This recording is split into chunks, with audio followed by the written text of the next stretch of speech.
Washington, CNN. During a visit to U.S. Strategic Command last week, Secretary of Defense Mark Esper oversaw a tabletop war game exercise where Russian military forces used a tactical nuclear weapon against NATO territory during a conflict in Europe, prompting the U.S. to launch a retaliatory nuclear strike. The scenario included a European contingency where you are conducting a war with Russia and Russia decides to use a low-yield limited nuclear weapon against a site on NATO territory, and then you go through the conversation that you would have with the Secretary of Defense and the President ultimately, to decide how to respond, a senior Department of Defense official told reporters Friday. They attacked us with a low-yield nuclear weapon, and in the course of the exercise we simulated responding with a nuclear weapon, the official added. While a defense official described Thursday's exercise demonstration as routine, the chosen war game scenario represents a widespread concern among Pentagon planners that Russia could use a smaller nuclear weapon during a conflict on NATO's eastern flank. The exercise comes amid an ongoing Pentagon effort to modernize and bolster America's nuclear arsenal efforts, which have included the addition of a new nuclear weapon for the first time in decades, moves that some observers and Democratic lawmakers have criticized as contributing to a new nuclear arms race akin to those that characterized the height of the Cold War.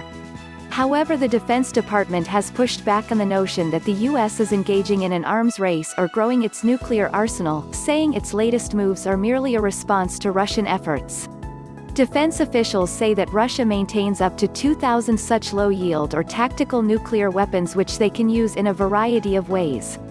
They have about 2,000 of those, and it's not just the numbers, it's the different types. They have ground, air and sea launched. Most of their tactical systems or conventional systems are dual capable, so they have depth charges. They're nuclear and they're conventional. They have torpedoes that they fire from surface ships as well as subs, nuclear, conventional. They're surface-to-air missiles, they have nuclear warheads for those. They have ground-launched cruise missiles in violation of the INF Treaty, the senior Defense Department official said, referring to the 1987 Intermediate Range Nuclear Forces Treaty that the U.S. and its NATO allies accused Moscow of violating, a violation that prompted the Trump administration to exit the agreement.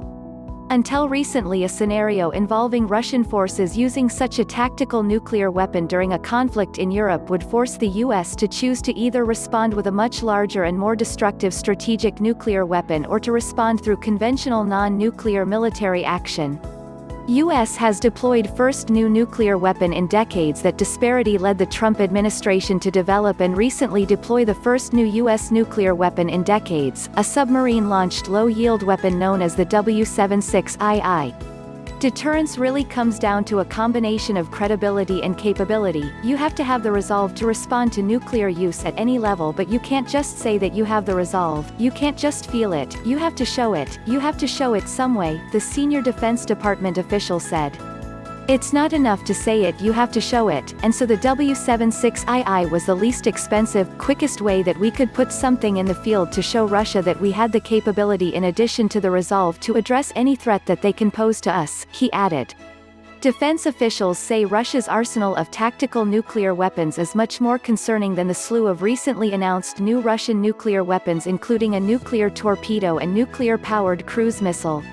What really kept us awake at night when we conducted a nuclear posture review was not these few new novel systems, but was their huge inventory of non-strategic nuclear weapons. These are tactical nuclear weapons, sometimes referred to as theater nuclear weapons, the official said, adding that the new nuclear weapons such as the much-touted nuclear torpedo did not provide Moscow with a capability that it did not already have with its already existing arsenal. That 2018 nuclear posture review called for the U.S. to develop the recently fielded low-yield weapon as well as a new sea-launched nuclear cruise missile.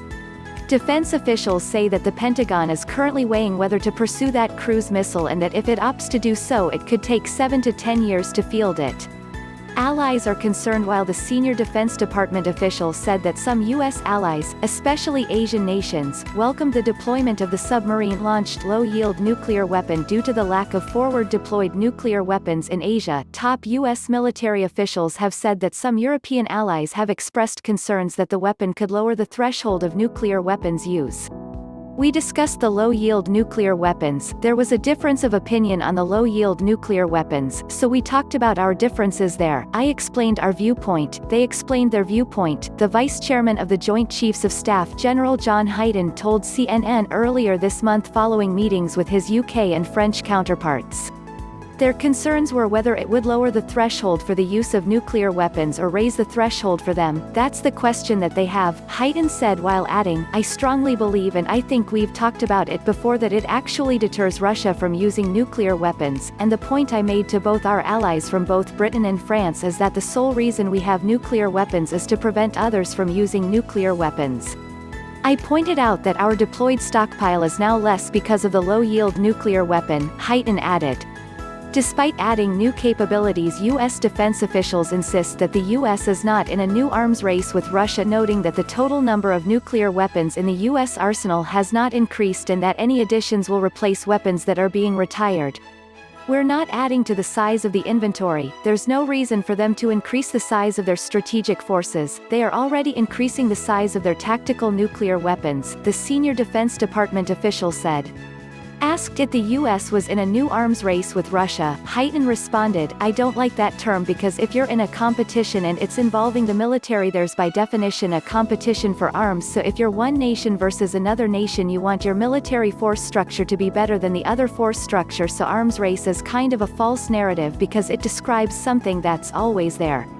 Chinese and North Korea's growing arsenals. Pentagon officials have also expressed concerns about the growing arsenals of China and North Korea, with the senior Defense Department official saying Friday that China is already in the process of expanding the size of its arsenal. They are going to double their nuclear stockpile by the end of this decade. North Korea, they are increasing the size of their nuclear stockpile, he added. Asked if the U.S. should renew its treaty with Russia limiting the number of strategic nuclear weapons, an agreement known as New START, Hyten said he would not share the advice he was giving President Trump on the matter while saying, there is value to New START, there's value to extending New START, and that comes from the two things, the cap on strategic nuclear weapons and a verification regime. But I don't think that you can look at a relationship with a nuclear competitor that doesn't consider all of the weapons that they have, so I hope that there is a strategic arms treaty with Russia. I would like to involve other nuclear powers, China in particular, as we move forward because that again adds stability to a very significant and dangerous set of weapons, but I would like all weapons to be on table, he added, referring to the fact that the Russian arsenal of tactical nuclear weapons is not governed by the treaty. Hyten also strongly pushed back on the notion that the lower-yield nuclear weapons meant that they were more likely to be used, saying that while they might be smaller their destructive power was still enormous, comparing it to the atomic bomb that was dropped on Hiroshima, Japan, at the end of the Second World War. It's still kilotons. Think about the explosive power of Hiroshima.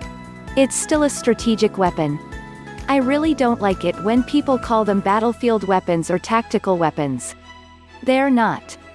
They are strategic weapons, and the United States will always look at the employment of a nuclear weapon as a strategic attack, Hyten said.